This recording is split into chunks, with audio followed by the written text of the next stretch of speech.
بسم اللہ الرحمن الرحیم۔ السلام علیکم دوستو، اے آر اسکر کی طرف سے میں آپ دوستوں کو رسول اللہ صلی اللہ علیہ وسلم کی حدیث کی روشنی میں زنا کی سنگینی کے متعلق بتانے والا ہوں، اور اس حدیث کو سن کر ہمیں اس پر عمل ضرور کرنا چاہیے۔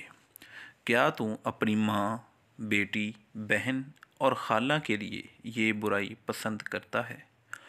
سیدنا ابو امامہ رضی اللہ تعالیٰ عنہ بیان کرتے ہیں کہ رسول اللہ صلی اللہ علیہ وسلم کے پاس ایک نوجوان آیا اور کہنے لگا، مجھے زنا کی اجازت دیجیے۔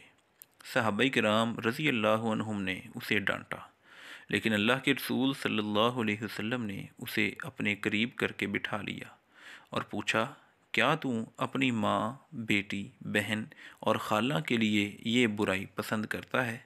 کہنے لگا، نہیں، اللہ کی قسم، اللہ مجھے آپ پر فدا کرے۔ تو آپ صلی اللہ علیہ وسلم نے فرمایا، پھر لوگ بھی اپنی ماں، بیٹی، بہن اور خالہ کے لیے یہ برائی پسند نہیں کرتے۔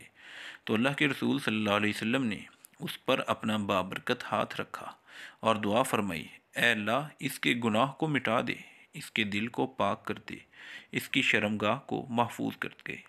اس کے بعد وہ نوجوان کسی چیز کی طرف مڑ کر بھی نہیں دیکھتا تھا۔ رسول اللہ صلی اللہ علیہ وسلم کی یہ حدیث مسند احمد میں 22,211 نمبر پر ہے۔ تو یقیناً زنا اور بدکاری کوئی بھی شخص اپنے کسی عزیز رشتہ دار کے لیے، ماں، بہن، بیٹی کے لیے پسند نہیں کرتا۔ تو جب انسان کسی عورت کو غلط نگاہ اور غلط نظر سے دیکھتا ہے تو یقیناً وہ بھی کسی کی ماں، بیٹی اور بہن ہے، اور وہ لوگ بھی اپنی ماں، بیٹی، بہن کے لیے یہ برائی پسند نہیں کرتے۔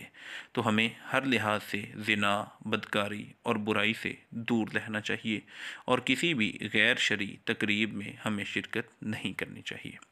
اگر آپ روزانہ صحیح حدیثیں حاصل کرنا چاہتے ہیں تو ہمارے چینل اے آر اسکر کو سبسکرائب کریں۔